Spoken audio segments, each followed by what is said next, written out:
ओम नमः सिद्धेभ्यः। ओम नमः सिद्धेभ्यः। ओम नमः सिद्धेभ्यः। नमः श्री वर्धमानाय निर्धूत कलिलात्मने सालोकानां त्रिलोकानां यद्विद्यादर्पणायते। अहिंसा परमो धर्म की, महावीर भगवान की। प्रातः स्मरणी परम पूजाचार्य गुरुवर श्री विद्यासागर जी मुनि महाराज की जय।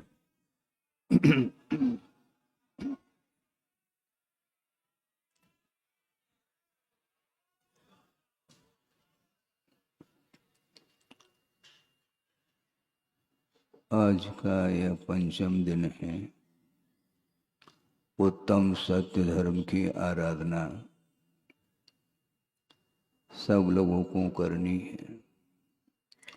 सत्य का स्वरूप क्या है, इसको हम आगम के माध्यम से समझने की चेष्टा करें कि द्रव्य की ओर जब दृष्टि जाती है अथवा तत्व की ओर जब दृष्टि जाती है, अर्थात स्वरूप की ओर जब दृष्टि जाती है, तब वह सत्य का दर्शन, सत्य का हम दर्शन कर पाते हैं। स्वरूप से हट करके विभिन्न प्रकार के पर्यायों की ओर जब दृष्टि जाती है तो वस्तुतः द्रव्य का यथार्थ क्या स्वरूप है वह ज्ञात नहीं हो पाता। 5 प्रकार के पाप होते हैं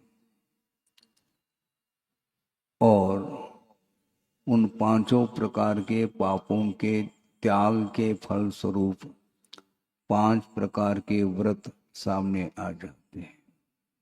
उसमें सत्य धर्म की भी चर्चा आती है और प्रत्येक व्रतों की रक्षा के लिए आचार्य उमा स्वामी महाराज ने 5 भावनाओं का उल्लेख किया। प्रत्येक व्रत की कितनी भावनाएं हैं? 5 भावनाएं हैं। उसमें सत्य व्रत की भी 5 भावनाओं का उल्लेख किया है।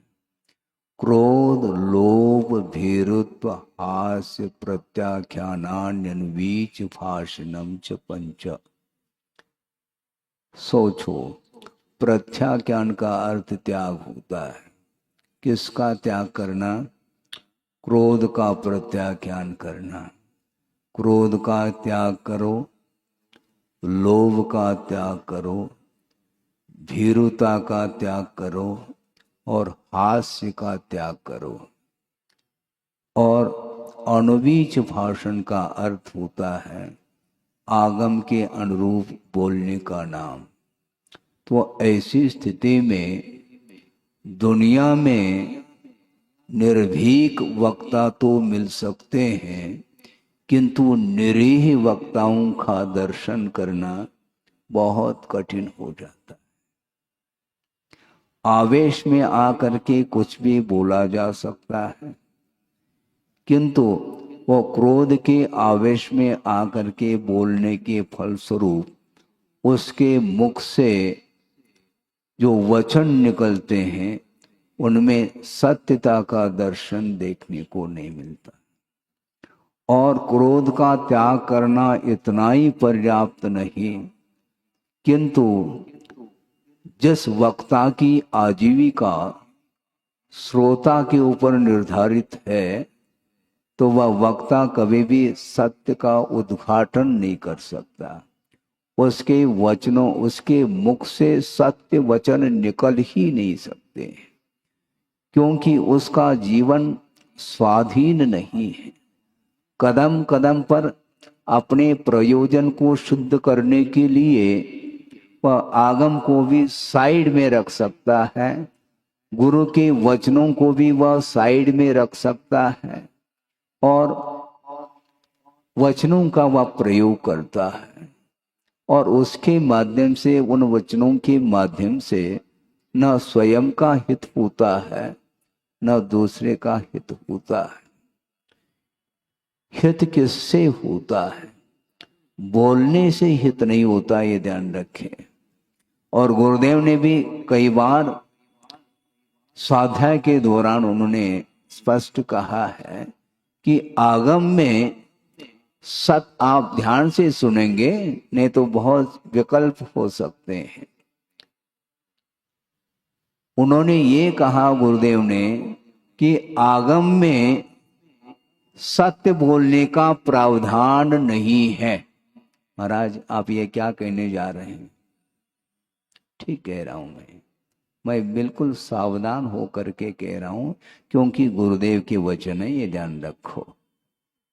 आगम में सत्य बोलने का प्रावधान नहीं, किंतु असत्य नहीं बोलने का प्रावधान है।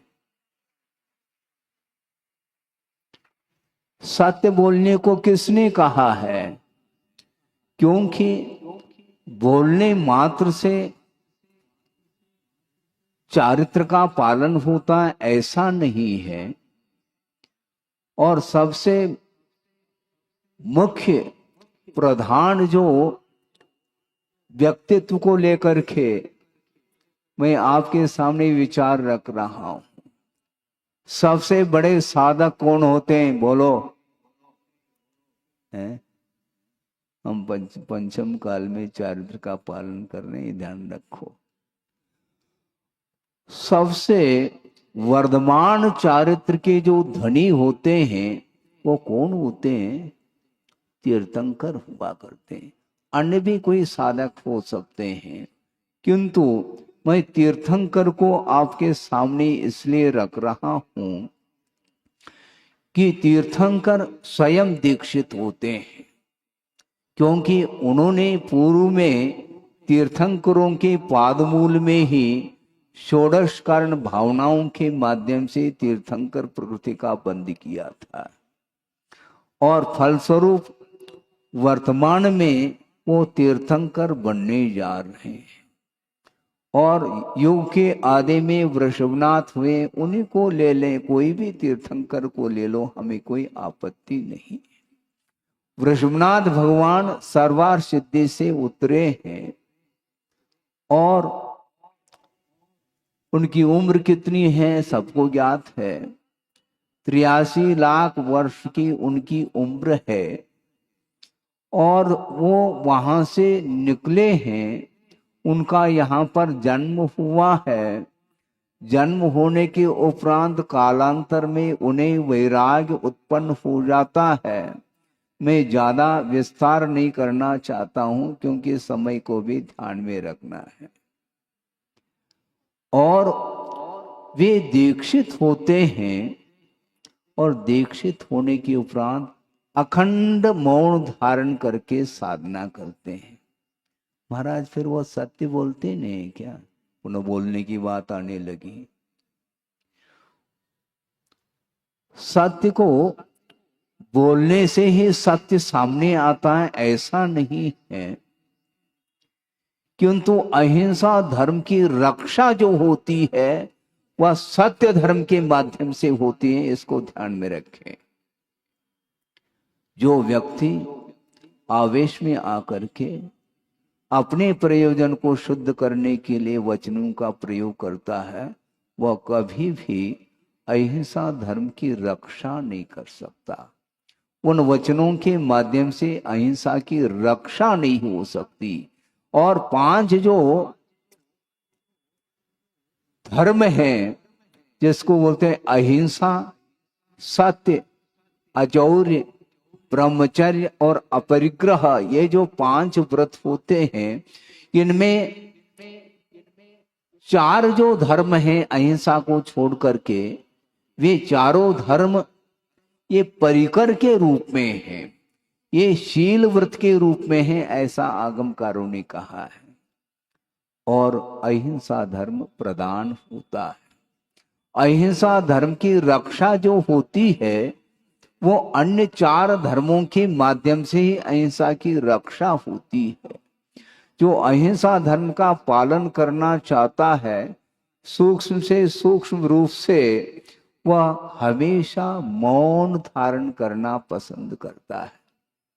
और तीर्थंकर दीक्षित होते ही उन्हें केवल ज्ञान को छोड़ करके लगभग सारी रिद्धियां प्राप्त होती हैं। समस्त रिद्धियों से संपन्न होने के उपरांत भी मौन खोल करके वो कुछ बोलना नहीं चाहते। क्योंकि बोलना इसलिए नहीं चाहते क्योंकि बोलते बोलते किसी को केवल ज्ञान न हुआ न होगा, ये ध्यान रखो।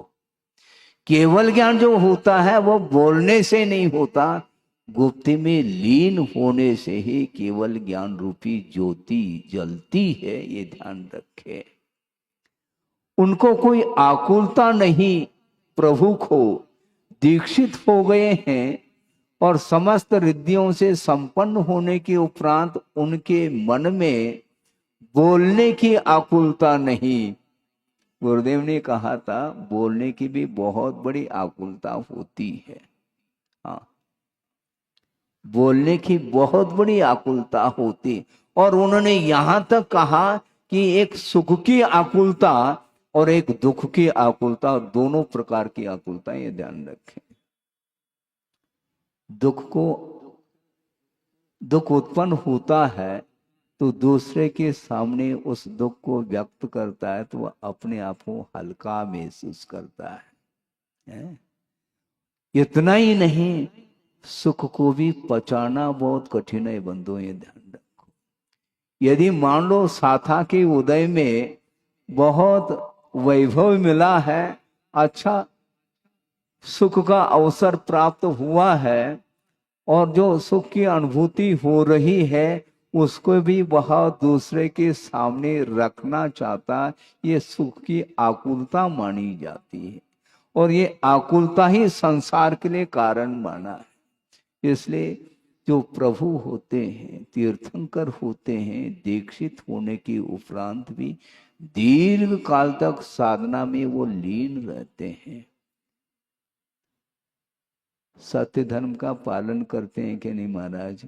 पुनः वही आप वही कहना चाह रहे हैं, सत्य धर्म का पालन बोलने से ही होता है ऐसा नहीं, बल्कि गुप्ती के माध्यम से सत्य धर्म का पूर्णतः पालन किया जाता है। इसलिए गुरुदेव ने ये कहा कि असत्य नहीं बोलने का प्रावधान है आगम में। संसारी प्राणी कदम कदम पर छोटे छोटे बातों को लेकर के वह असत्य का सहारा लेता है। इसलिए सत्य धर्म का पालन उसके द्वारा संभव नहीं है। इसलिए कौन बड़ा है कौन छोटा है इसको भी समझना है। यथार्थ वस्तु तत्व का बोध जो होता है उस समय न कोई बड़ा नजर आता है न कोई छोटा नजर आता है। छोटे बड़े की परिकल्पना यह यथार्थ नहीं है वस्तुतः देखा जाए, क्योंकि स्वभाव की ओर दृष्टि रखते हैं, द्रव्य की ओर दृष्टि रखते हैं तो ना कोई छोटा देखने में आता है, ना कोई बड़ा देखने में आता है।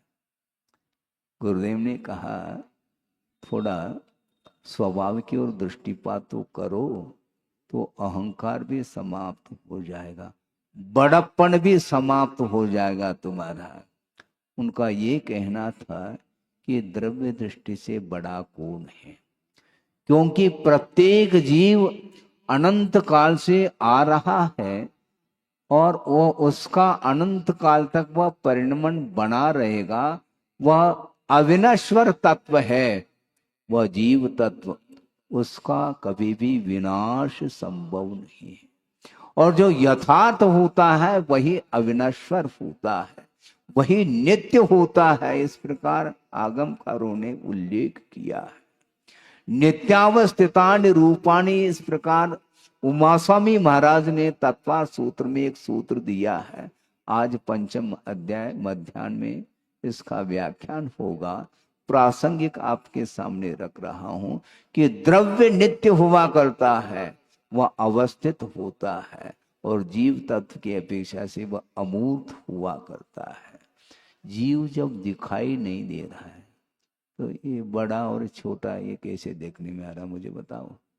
आंखों के माध्यम से वह जीव तत्व जब दृष्टिगत नहीं हो रहा है, फिर ऐसी स्थिति में कौन बड़ा कौन छोटा, आपने कभी चिंतन किया है? गुरुदेव का चिंतन आपके सामने रख रहा हूं, मुझे चिंतन करने की आवश्यकता नहीं पड़ती, क्योंकि उन्होंने जो मौलिक चिंतन किया है उसको स्मरण में लाएं, इतना ही पर्याप्त है।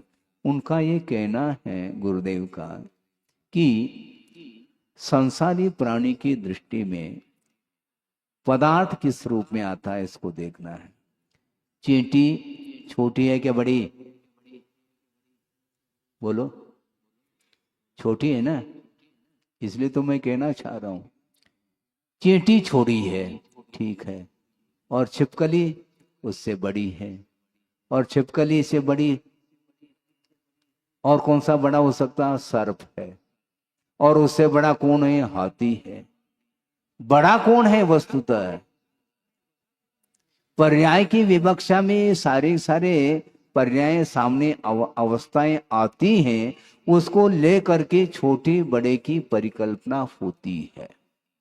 इसी प्रकार उन्होंने ये कहा था कि पिताजी बड़े हैं क्या पुत्र? बोलो, अब तो आप कहेंगे महाराज पुत्र कैसा बड़ा हो सकता है, पिताजी बड़े हैं। ठीक है भैया, आप बोलो, बाद में खुलेगा वो इतिहास। पिताजी बड़े हैं कि पुत्र? पत्नी बड़ी है क्या पति? पति बड़ा है क्या पत्नी? दादाजी बड़े हैं क्या नाती? भारी समस्या खड़ी हो गई। गुरुदेव का कहना है एक ही मुहूर्त में ये सब पैदा हुए हैं। दादाजी का जन्म और नाती का जन्म एक समय में, एक ऐसी महाराज, क्योंकि दादाजी तभी कहलाएंगे जब नाती का जन्म होता है। जब तक नाती का जन्म नहीं तब तक वह दादाजी है ही नहीं। एक मुहूर्त में सबका जन्म हो रहा है। जब तक शादी नहीं, विवाह संबंध नहीं होता, तब तक वह सामान्य व्यक्ति कहलाता है। और विवाह जिस दिन हुआ उसी दिन पति का भी जन्म और पत्नी का भी जन्म है। एक मुहूर्त में जन्म हुआ है, और आपकी दृष्टि में पत्नी छोटी है और पति बड़ा है। ये सब जो है ना अवस्थाएं हैं। द्रव्य की ओर दृष्टि रखते हैं तो अहंकार सारा का सारा समाप्त हो सकता है। पर्याय देखने में आ रही हैं, और जितने भी ये अवस्थाएं हैं ये सारे सारे नश्वर हैं बंधु, ये ध्यान रखें। अविनश्वर कोई तत्व है तो वह द्रव्य है। यथार्थ वस्तु का स्वरूप है, वह स्वरूप का कभी भी विनाश संभव नहीं है। सोचो, विचार करो। एक श्लोक आपके सामने रख रहा हूं, और गुरुदेव ने 99 शतक में उसको लिखा है, आपके सामने है, बहुत प्रासंगिक है। सत्ता नहीं उपजती उसकान नाश, सत्ता नहीं उपजती उसकान नाश, पर्याय का जनन केवल और ह्रास, पर्याय है लहर वारिधि सत्य सत्ता, ऐसा सदैव कहते गुरुदेव वक्ता। सोचो, विचार करो। सत्ता अर्थात द्रव्य वह कभी भी उत्पन्न नहीं हो सकता, उसका विनाश संभव नहीं। और पर्याय का जनन अर्थात पर्याय का ही उत्पाद होता है, और उसी का ह्रास अर्थात व्यय होता है। और वह पर्याय लहर की भांति है।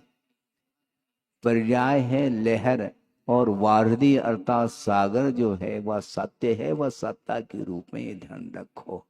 सागर के तट पर आप पहुंचे हैं, आपको आनंद आ रहा है। आ रहा है क्या नहीं? आता है महाराज, तभी तो जाते हैं सागर के तट पर। विहंगम दृश्य देखने वह गया है, परिवार के साथ पहुंचा है, और सागर के तट पर जाकर के खड़े होकर के वह देख रहा है उस दृश्य को और उसको आनंद का अनुभव आ रहा है। हमें पूछना चाहते हैं, सागर क्या वस्तु, मुझे बताओ। एक एक एक एक बूंद मिल करके ही सागर का रूप सामने आता है। सागर में जल के अलावा है क्या वस्तु, मुझे बताओ। बूंद बूंद के मिलन से जल में गति आ जाए और सरिता बन सागर मिले, सागर बूंद समाए, ये दोहा भी गुरुदेव ने ही लिखा है। एक एक एक एक बूंद मिल करके सागर का रूप सामने आ जाता है। इसके उपरांत आपको जो आनंद का अनुभव हो रहा है वह सागर को देख करके हो रहा क्या? नहीं, बड़े बड़े लहरें जो उत्पन्न हो रही हैं उसको देख करके आपको आनंद आ रहा है। और वह छोटा लड़का भी उन लहर को पकड़ने के लिए प्रयास कर रहा है, उसको देख करके आपको हंसी आ सकती है। देखो, नादान है, बच्चा है और लहर को पकड़ रहा है, जबकि लहर पकड़ में नहीं आती। अच्छा, तो आपको आनंद किस में आ रहा है, मुझे बताओ ना। जब लहर पकड़ में नहीं आती तो लहर में आनंद क्यों आ रहा है आपको? समस्या है। और एक व्यक्ति वो भी हो सकता है उस दृश्य को देख करके उसको शांति नहीं है, क्योंकि लहर तो मिट रही, उत्पन्न हो रही है, और वह कैमरे के माध्यम से उस दृश्य को भी कैच कर लेता है, क्योंकि दिखाना है। मैं वहां पर पहुंचा था और उस दृश्य को देख करके आया हूं। और देखो, सोचो, विचार करो। और एक व्यक्ति वह भी हो सकता है उस दृश्य को तो कैच किया है कैमरे में, इसके उपरांत यदि मान लो कवि है तो उस दृश्य को कविता के रूप में भी वह उस दृश्य को अंकित करने का प्रयास करता है। सोचो, विचार करो, दृष्टि किधर जा रही है। यथार्थ जो वस्तु का स्वरूप है उस पर ध्यान नहीं जा रहा है, जबकि वस्तुतः देखा जाए वह जल का एक जीव है, ये ध्यान रखें। हैं, जल का एक इंद्रिय जीव है, उनको देख करके तुम्हें आनंद हो रहा है, और वह जल का एक जीव प्रति समय अनंत दुख का संवेदन कर रहा है, अनंत दुख का अनुभव कर रहा है, और उस दुख की ओर तुम्हारी दृष्टि नहीं जा रही, केवल आनंद आ रहा है आपको। किस में आ रहा है? पर्याय में आनंद आ रहा है, द्रव्य में आनंद आना बहुत कठिन है। ये सारे सारे पर्याय यथार्थ वस्तु का स्वरूप नहीं, ये अवस्था विशेष हैं। और द्रव्य की ओर दृष्टि जाती है तो गुरुदेव का ये कहना है, द्रव्य के चिंतन करने से भीति समाप्त होती है, क्योंकि द्रव्य अविनश्वर है। यथार्थ वह वस्तु का स्वरूप है और वह सत्य है, और सत्य जब हाथ लगता है तो भीति भी समाप्त हो जाती है। लेकिन वहां तक पहुंचना खेल नहीं बंधु। सारे सारे कषायों का शमन किए बिना सत्य का दर्शन संभव नहीं। कल शौच धर्म के बारे में आपने सुना, जब तक मन में पवित्रता नहीं आती तब तक सत्य का दर्शन कैसे करोगे आप। और आज सत्य का दर्शन करना चाहो तो कल आपने मन को पवित्र बनाया क्या? नहीं। यदि आपका मन पवित्र नहीं है तो सत्य हासिल नहीं हो सकता, क्योंकि सत्य मात्र कथन करने योग्य वस्तु नहीं, वह संवेद्य है, संवेदन करने योग्य है, महसूस करने योग्य वह धर्म है आत्मा का। बहुत कठिन होता है वर्णन करना, फिर भी सरल हो सकता है, किंतु महसूस करना बहुत कठिन है। जिसके अंदर लोभ पल रहा है वह कदम कदम पर असत्य का ही सहारा लेता चला, उसके नसीब में सत्य नहीं है। क्यों?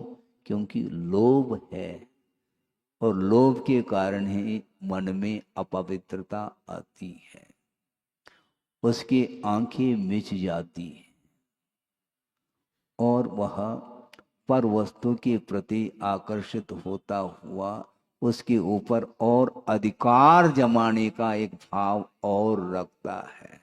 षटखंड अधिपति कौन है? वो चक्रवर्ती है।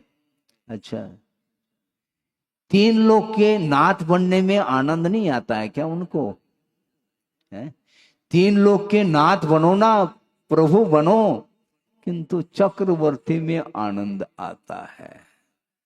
और सोचो, विचार करो, तीन युद्धों में हारने के उपरांत भी अभी भी उसके अंदर सत्य देखने में नहीं आ रहा। तीन युद्धों में हारने के उपरांत भी अपने ही छोटे भाई जो बाहुबली हैं, उनके ऊपर चक्र चलाने का भाव जागृत हो रहा है। क्यों? उसका अपमान हुआ है बाहुबली के द्वारा, है बाहुबली के द्वारा इंसल्ट हुआ है, और वो तिलमिला गया है। वो किसी भी प्रकार से इसको समाप्त कर दिया जाए।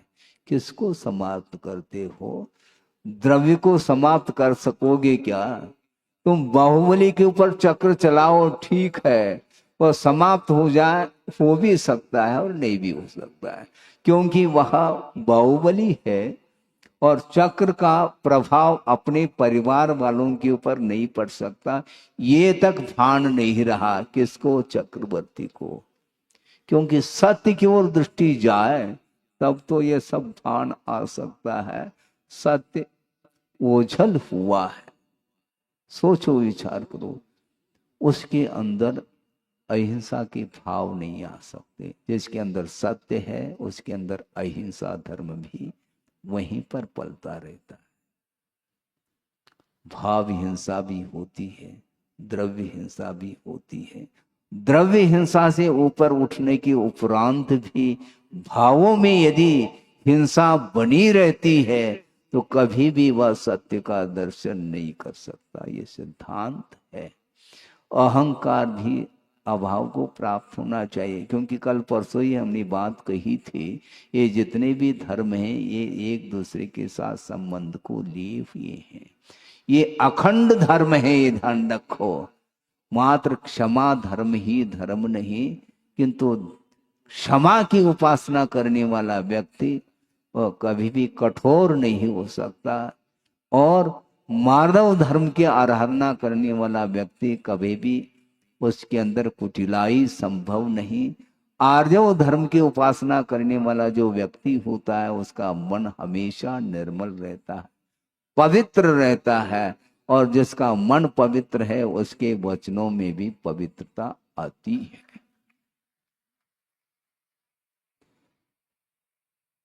मन में यदि निर्मलता नहीं तो वचनों में कभी भी सत्य नहीं आ सकता।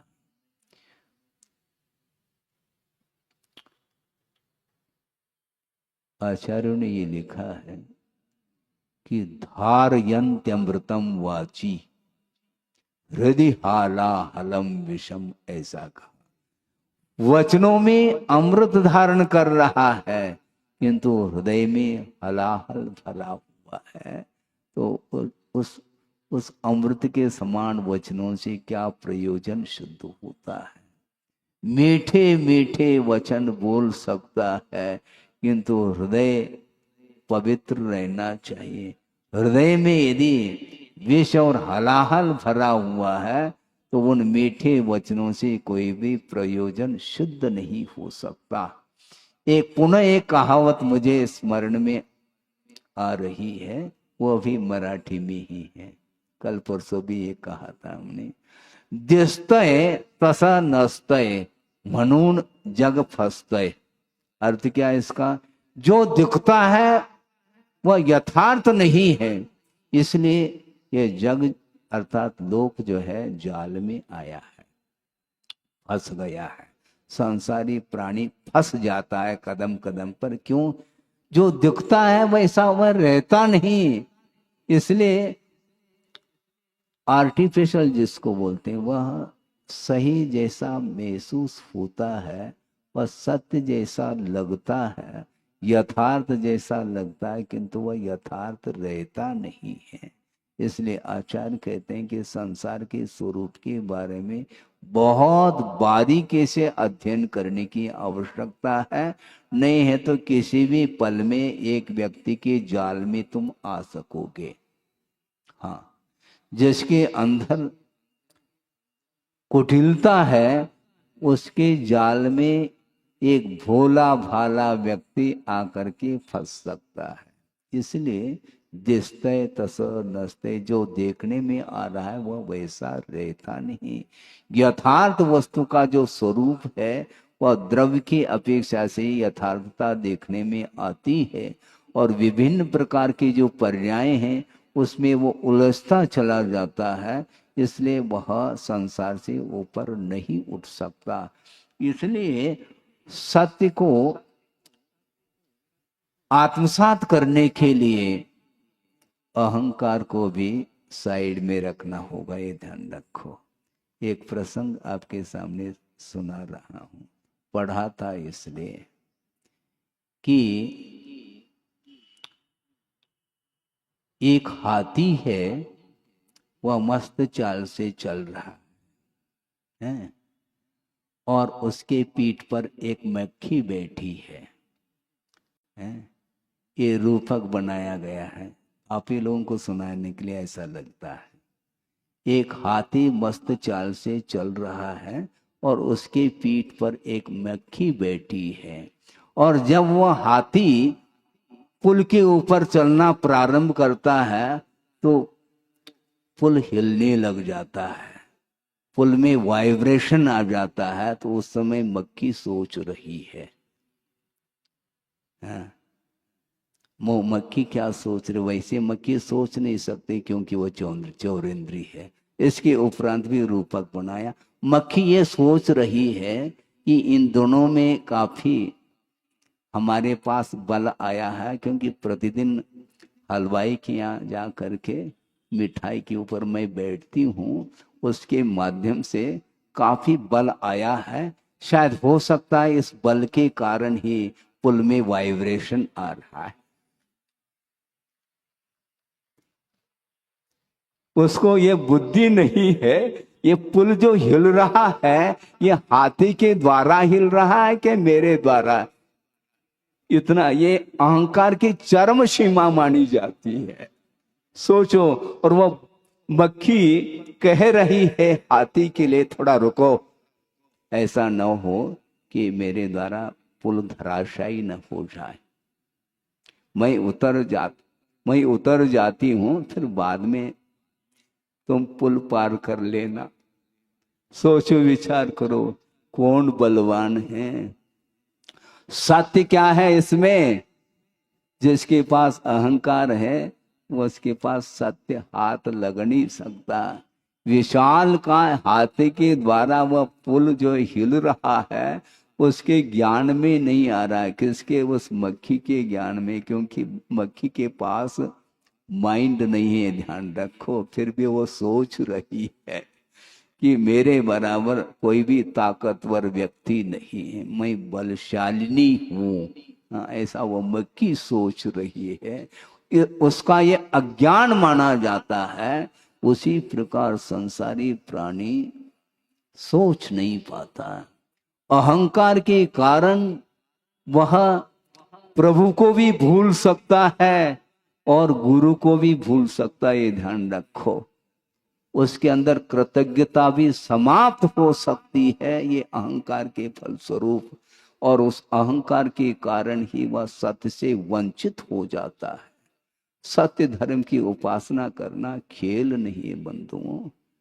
सत्य बोलना बहुत सरल हो सकता है, क्योंकि हम बोल रहे हैं, बोली जा रही है, शब्द बोलने में आ रहे हैं, किंतु उन शब्दों में मिठास भी हो सकता है, किंतु उस मिठास के माध्यम से सत्य का दर्शन करना बहुत कठिन है, क्योंकि सत्य संवेदन करने योग्य अर्थात महसूस करने योग्य वह विषय है।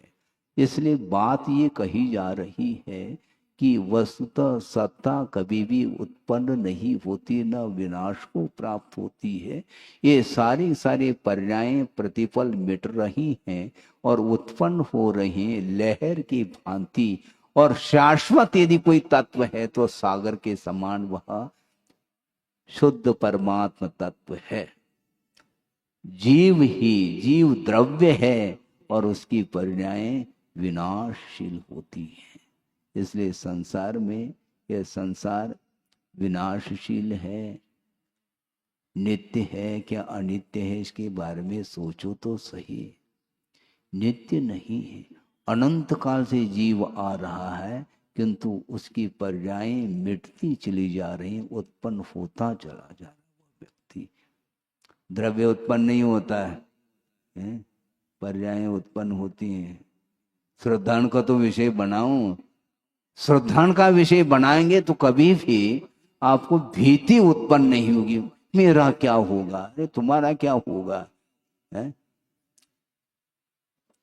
मेरा क्या होगा, क्योंकि द्रव्य हमेशा वज्र के समान और पर्यायें लहर के समान उत्पन्न होती रहती, मिटती रहती। और इन पर्यायों को लेकर के संसारी प्राणी कदम कदम पर न जाने कौन कौन से परिणाम कर लेता है। छोटे बड़े की परिकल्पना भी उसके अंदर आती चली जाती है, किंतु वस्तुतः सत्य तो सत्य होता है, यथार्थ होता है। वो एक प्रसंग आपके सामने रख रहा हूं। आचार्य ज्ञान सागर जी महाराज और बैठे हैं और एक व्यक्ति उनके चरणों में आए और उन्होंने अपनी भावना व्यक्त की कि महाराज, बहुत दिन की मेरी भावना थी, मुझे विकल्प आता था कि कौन सा विकल्प है। मैं ये जानना चाहता हूं कि महाराज आपको दीक्षित होकर के कितने वर्ष हुए हैं। सुन रहे हैं आप? क्या पूछा उन्होंने? महाराज आपको दीक्षित होकर के कितने साल हुए हैं? तो आचार्य ज्ञानसार महाराज ने कहा कि वर्ष तो छोड़ो, अभी अभी मैं दीक्षित होकर के बाहर आया हूं। आपको बात समझ में आ रही है? नहीं आ रही तो मैं रख रहा हूं उस विषय को। बगल में आचार्य महाराज थे, उन्होंने उस बात को पकड़ ली। उनको बात समझ में आ गई कि आचार्य ज्ञान सागर जी महाराज क्या कहना चाहते हैं। अभी अभी मैं दीक्षित होकर के बाहर आया हूं, इसका अर्थ ये है भीतर प्रतिक्रमण करके बाहर आकर के बैठे हैं, इसी का नाम दीक्षा है।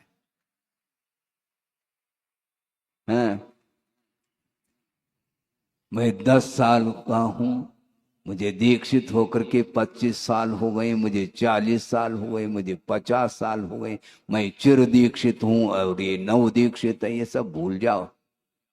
वस्तुतः दोषों को परिमार्जित करके सामायिक में जो लीन होता है वही वस्तुतः दीक्षा मानी जाती है।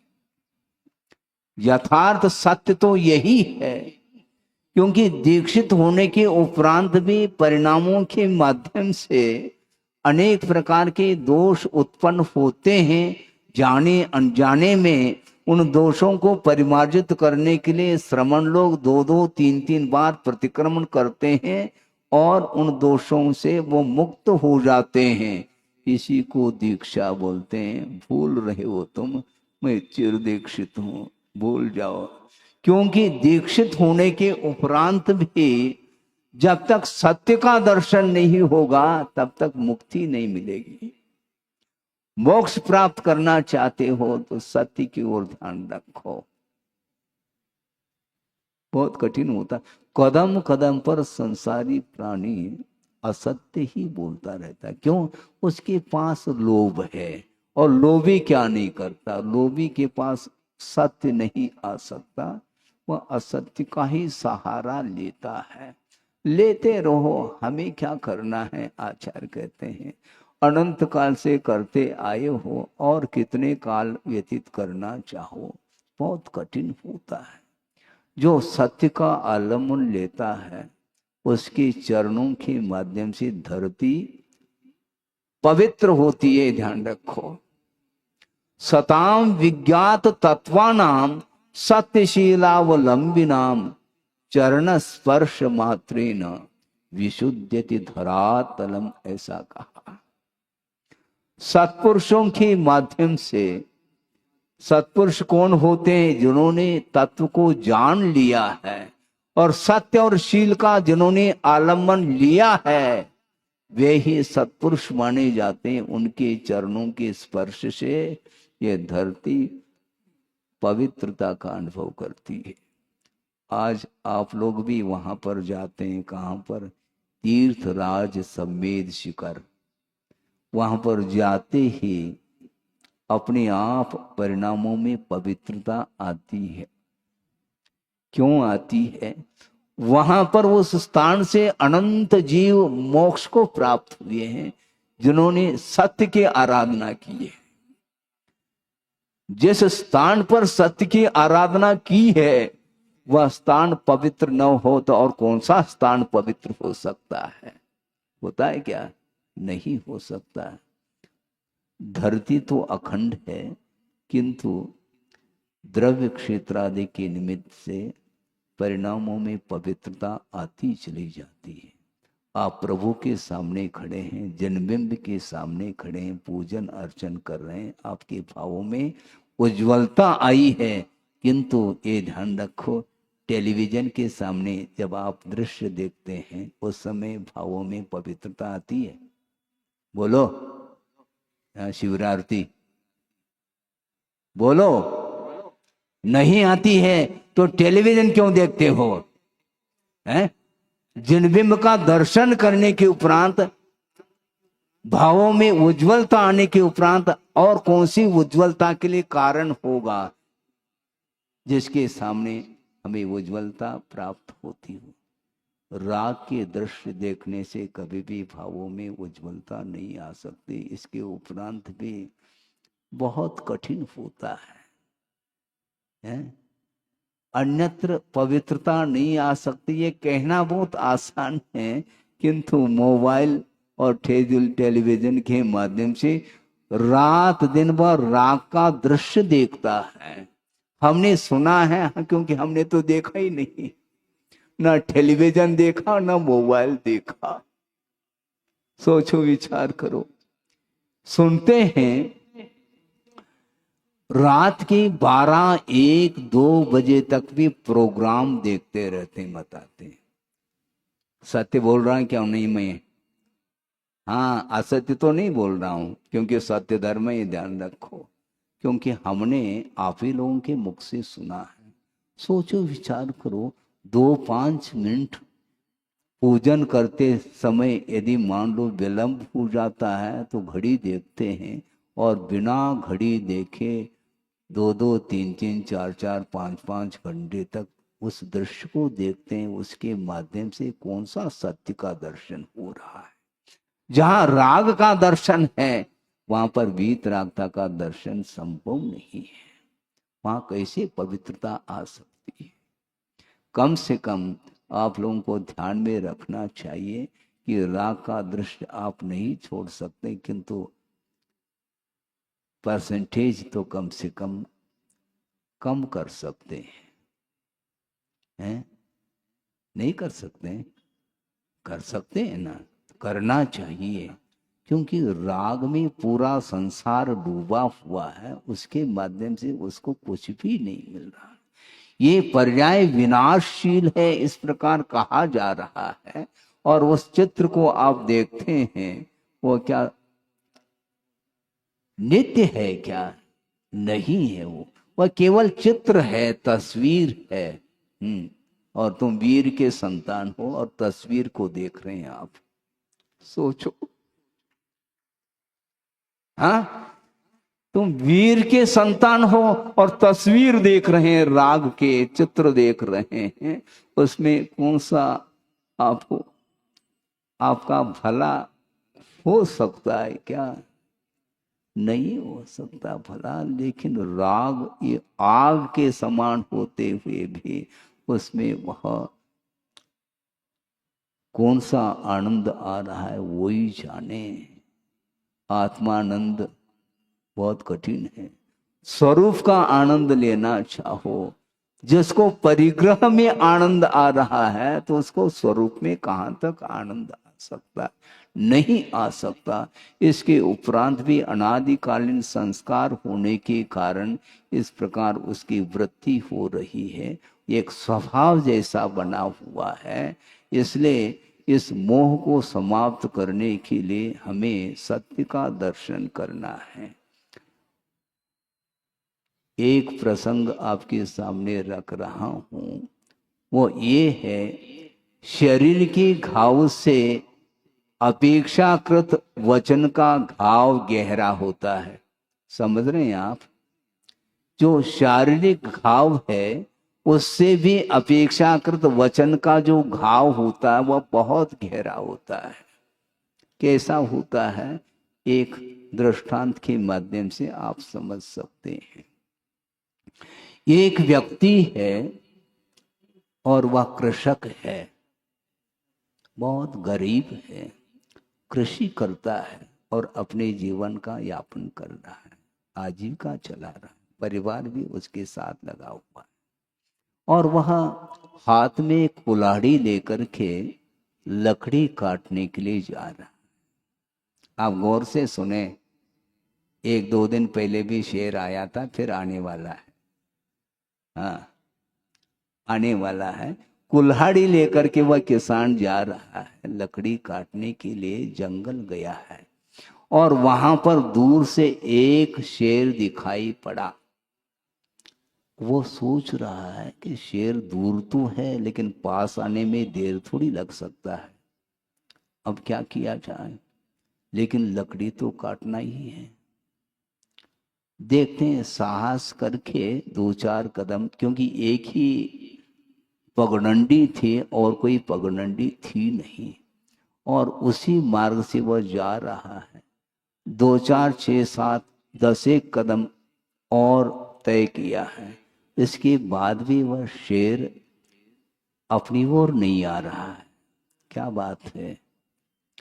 और आगे बढ़ता है तो उसके मुख से आवाज निकल रही है, वह शेर कराह रहा है। उसने सोचा, कृषक ने, कोई न कोई आपत्ति इसको आई है, और पास पहुंच गया तो उसको देखा तो दयनीय दृष्टि से वह देख रहा है कि मेरी कोई न कोई सहायता कर दे।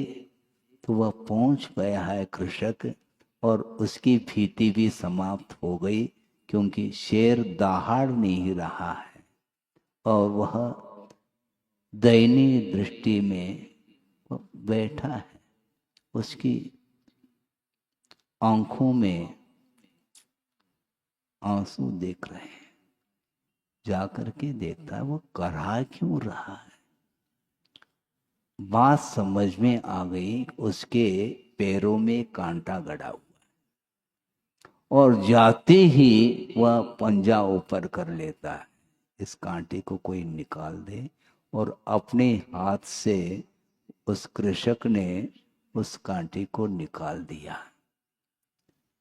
अब वह शेर अब शेर नहीं रहा, उसके अंदर कृतज्ञता झलक रही है, इसलिए उस कृषक के ऊपर वह दहाड़ नहीं रहा है, भक्षण के भाव नहीं उसके अंदर।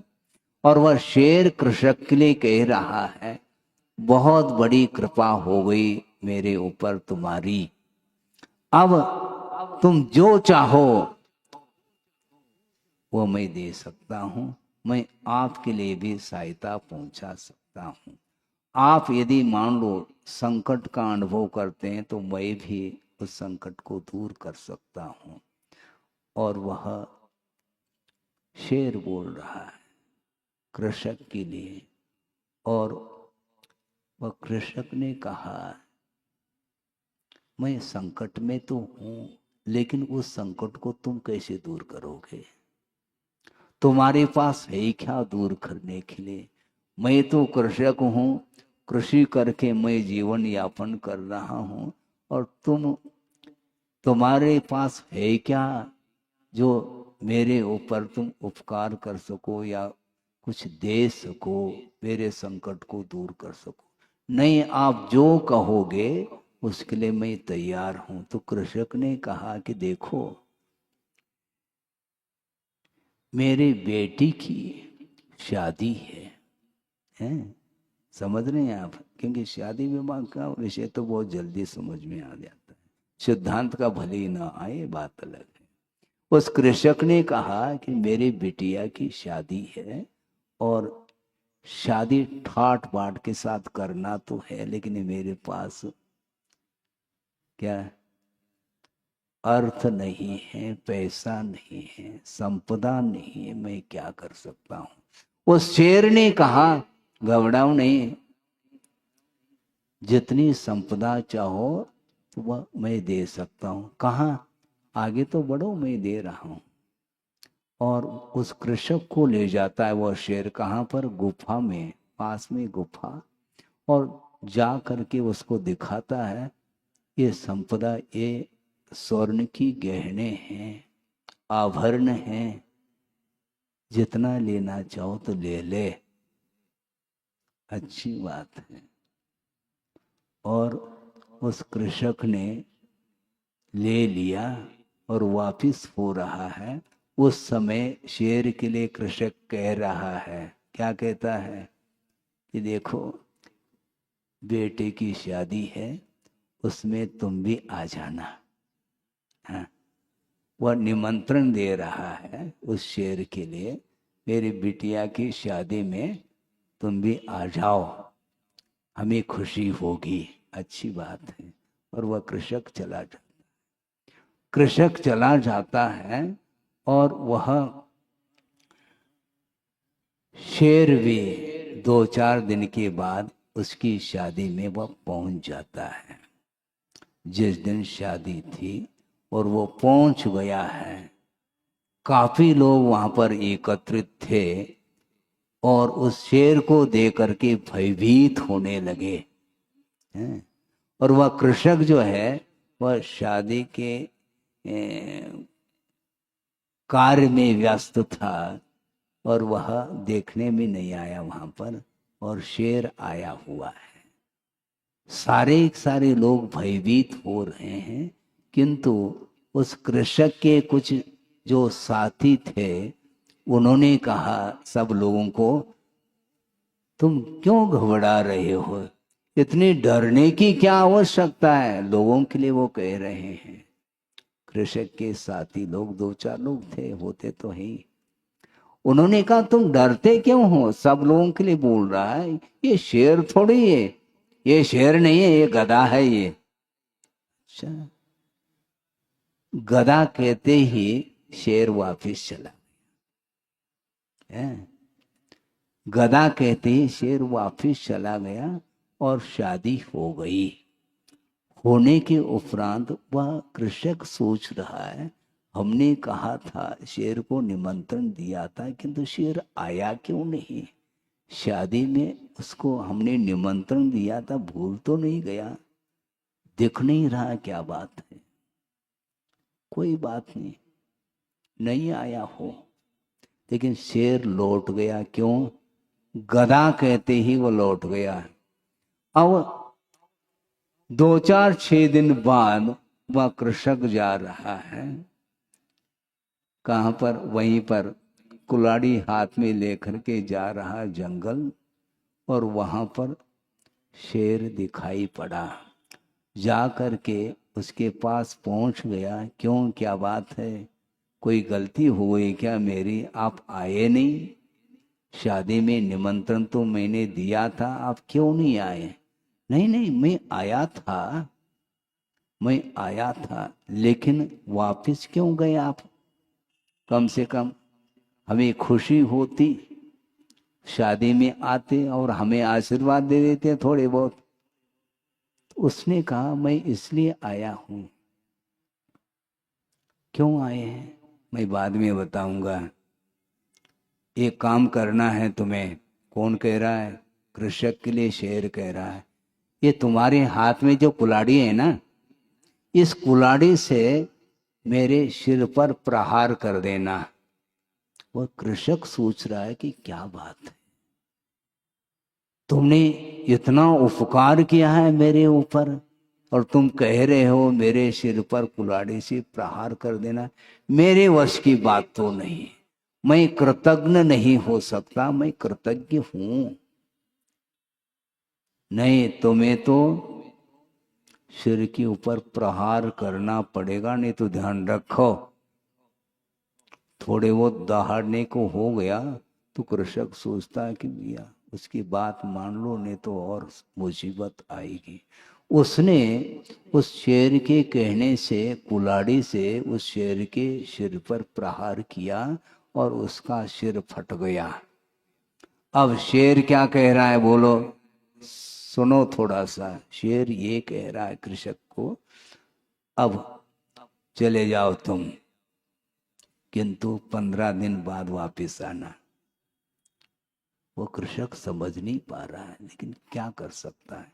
चला गया कृषक और 10-15 दिन बाद वापस आ गया शेर के पास। और शेर ने कहा कि सिर में घाव है क्या, थोड़ा देख लेना। नहीं, सिर में घाव तो है नहीं, घाव तो भर गया।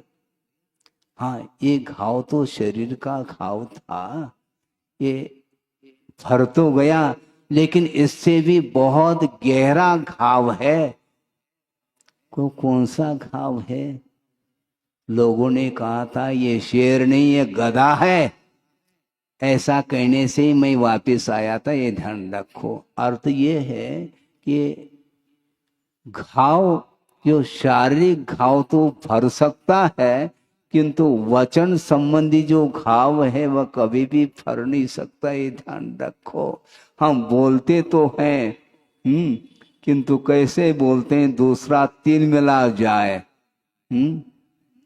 इसको बोलते हैं वचन संयम नहीं है। ये वचनों में संयम होना चाहिए। मैंने पहले ही कहा था कि अहिंसा धर्म की रक्षा जो होती है वह सत्य धर्म के माध्यम से अहिंसा की रक्षा हो सकती है। बहुत कठिन है।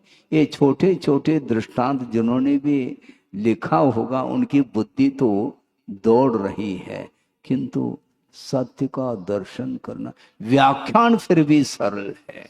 इससे भी अच्छे साहित्यिक शैली में कोई भी प्रवचन कर सकता है और टाली के ऊपर टाली बज सकती है, किंतु सत्य धर्म फिर भी वह दूर रह सकता है, क्योंकि सत्य का व्याख्यान नहीं कर सकते। सत्य महसूस करने की चीज है।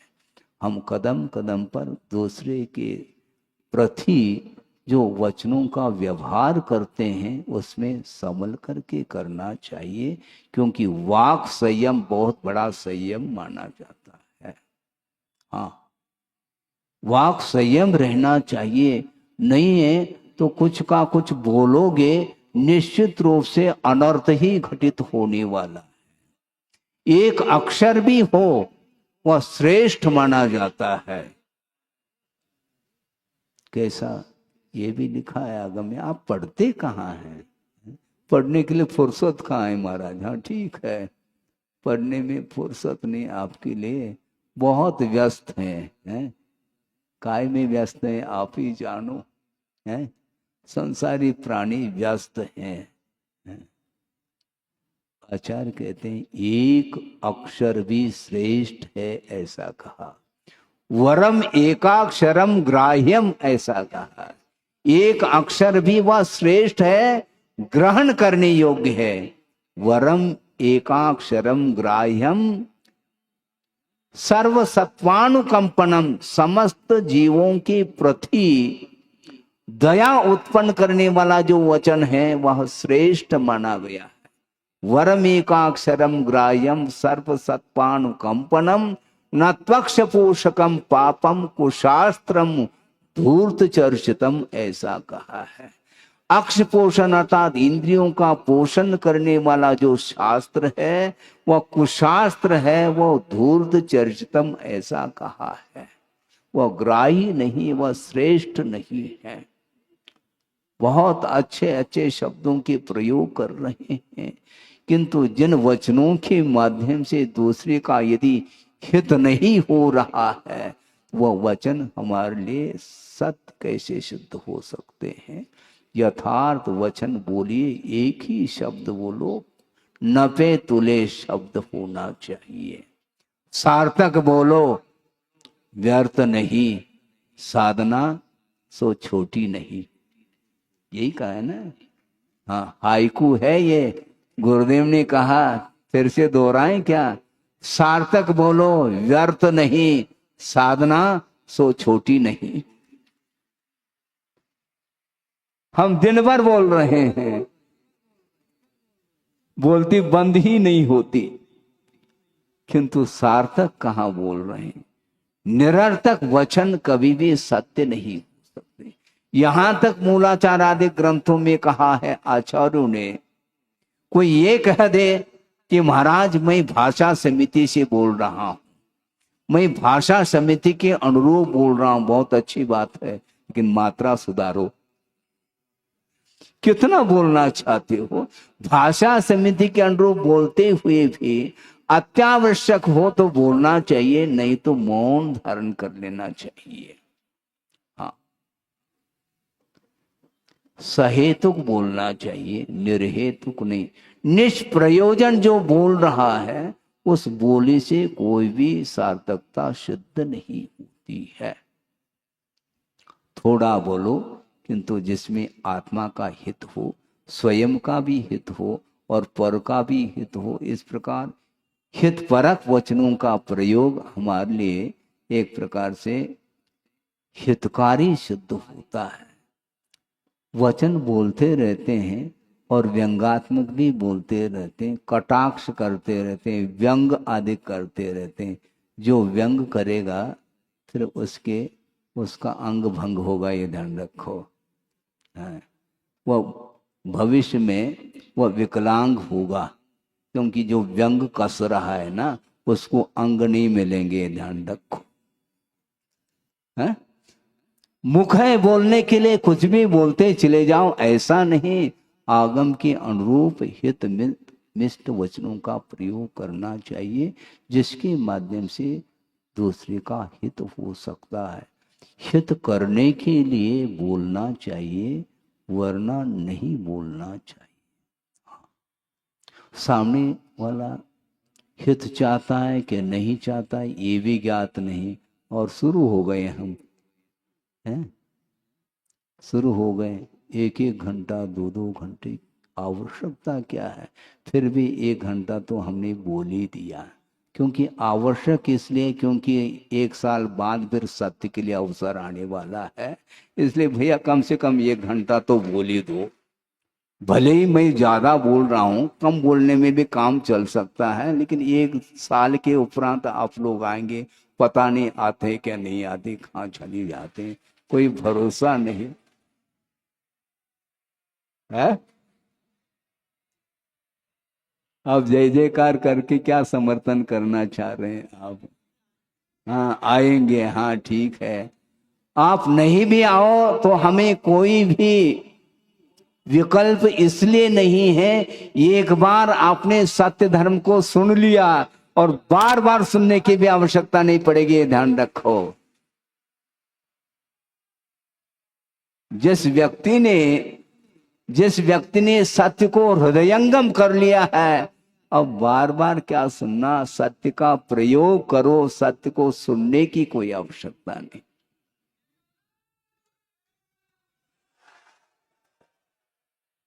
बहुत कठिन होता है। कठिन इसलिए होता है कि हमारी अपेक्षाएं जो ना वह निरंतर बढ़ती चली जा रही है, और अपेक्षाओं की पूर्ति के लिए वह हमेशा जो है सत्य को भूलता जा रहा है। हाँ, सत्य को जो जितना व्यावहारिक होगा उतना ही वह सत्य का पालन नहीं कर पाएगा। तो महाराज आप भी तो व्यवहार में आते हैं? शुरू हो गए आप? हाँ, हमारे शब्दों को हमारे लिए दे रहे हैं आप। जो जितना व्यवहारिक होगा वह उतना वो सत्य का पालन संभव नहीं है। किंतु व्यवहार में जो सत्य आता है वह समीचीन यदि व्यवहार करता है तो वह उसके अंदर सत्य पल रहा है, ये निश्चित बात है। हाँ, क्योंकि वह व्यवहार ही निश्चय के लिए कारण सिद्ध होता है। निश्चय के लिए कारण यानी ध्यान के लिए, गुप्ती के लिए वह सत्य कारण सिद्ध होता है। गुप्ती अंतर्मुहूर्तवर्ती हुआ करती है और उसके उपरांत पुनः वह बाहर आना पड़ता है। बाहर आने की इच्छा नहीं है साधक की, किंतु गुप्ती अंतर्मूर्त के उपरांत या तो उस ध्यान के माध्यम से केवल ज्ञान ले लो, नहीं है तो पुनः वापस बाहर आना पड़ता है। तो आचार्य कहते हैं बाहर आ भी जाओ तो भी बहुत सावधानी के साथ प्रवृत्ति करना, सावधानी के साथ वचन व्यापार करना, नहीं है तो पुनः ध्यान में प्रवेश करना संभव नहीं है। इसलिए बहुत अल्प बोलते हैं। गुरुदेव ये कहते हैं कि कम बोलो तो ज्यादा अच्छा, न बोलो तो और ज्यादा अच्छा। अत्यावश्यक होना, अनिवार्य नहीं बोलना, आवश्यक हो तो भाषा समिति के अनुरूप बोलें और निरंतर जो ने अपनी साधना में रत रहें। इस प्रकार श्रवण संघ के लिए गुरुदेव ने उपदेश दिए हैं। निरंतर श्रवणों के प्रति उन्होंने जो उपकार किया है वह न भूतो न भविष्यति दूसरा नहीं कर सकता। हाँ, दूसरा कर ही नहीं सकता। और आत्म कल्याण करते हुए विश्व का कल्याण उन्होंने किया है और हम कल्याण करने जा रहे हैं दूसरे का। क्या कल्याण कर पाएंगे हम? हैं? हम इतना समझते हैं कि हम स्वयं का आत्म कल्याण हो जाए तो बड़ी उपलब्धि होगी। उनकी साधना अद्भुत साधना थी, उनकी मन की एकाग्रता अद्भुत थी। हम कदम कदम पर हमारी चंचलता कभी छूटती नहीं, हम एकाग्र नहीं हो पा रहे। कोई कहता महाराज हमारा मन स्थिर नहीं हो पाता, उनको कहते हैं तुम्हारा मन स्थिर है, ध्यान रखो। ये कैसे महाराज? कहीं ना कहीं स्थिर है। और क्या, आपका मन जो है ना, जहां स्थिर होना चाहिए वहां पर स्थिर नहीं हो पा रहा, जहां नहीं होना चाहिए वहीं पर एकाग्र है आपका मन, ये ध्यान रखो। विषयों में संसारिक प्राणी का निरंतर मन लगा हुआ है। आप सब ध्यानस्थ हैं, ऐसा कहा था गुरुदेव ने। दोहरा रहा हूं मैं उनके वचनों को। उन्होंने प्रवचन में कहा था गुरुदेव ने, आप सब ध्यानस्थ हैं। कैसे महाराज? आर ध्यान रौद्र ध्यान छूटता ही नहीं। आर ध्यान रौद्र ध्यान छूटता नहीं, बल्कि धर्म ध्यान कमजोर है, ये ध्यान रखो। थोड़े समय के लिए धर्म ध्यान होता है, पुनः वापस वह आर ध्यान में आ जाता है। यहां तक उन्होंने कहा था कि आप सभी वीतरागी हैं। इसको भी सिद्ध किया था उन्होंने। कैसे महाराज? हम कैसे वीतरागी? क्योंकि आत्मा के प्रति आपका राग है ही नहीं।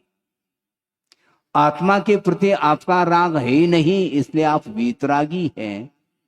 और हम रागी इसलिए हैं क्योंकि आत्मा के प्रति हमारा अनुराग है, इसलिए हम रागी सिद्ध हो गए और आप वीतरागी सिद्ध हो गए। सिद्ध करना है तो किसी भी तरीके से सिद्ध किया जा सकता है, इसमें कोई शक नहीं है। इसलिए वस्तुतः राग का अभाव करना चाहो तो कम से कम लोभ को आप समाप्त कर दो, और लोभ के अभाव में ही सत्य का दर्शन हो सकता है। सभी लोग सत्य की उपासना करते रहें, और उपासना करते करते सत्य का एक बार यदि दर्शन होता है तो सारा सारा संसार समाप्त हो सकता नहीं है, तो अपना संसार तो समाप्त हो सकता है। इसलिए संसार से ऊपर उठने के लिए ही ये 10 लक्षण धर्म की आराधना की जाती है। निरंतर धर्म की आराधना करते हुए कर्मों से ऊपर उठने का पुरुषार्थ करेंगे तो निश्चित रूप से वह कर्म से अतीत तीन प्रकार के जो शरीर हैं, द्रव्य कर्म, भाव कर्म और मोह कर्म, इस प्रकार तीनों प्रकार के शरीरों से अतीत होकर के ऊपर उठ करके अनंत सुख का अनुभव करने का अवसर प्राप्त हो सकता है। वो सबको इस पवित्र भावना के साथ अहिंसा परमो धर्म की जय। बोधि समाधि परिणाम शुद्धि स्वात्मोपलब्धि शिव शोक सिद्धि चिंतामणिम चिंतित वस्तुदाने त्वामंद मानस्य ममास्तु देवी। परम पूजा आचार्य गुरुवर श्री विद्यासागर जी मुनि महाराज की।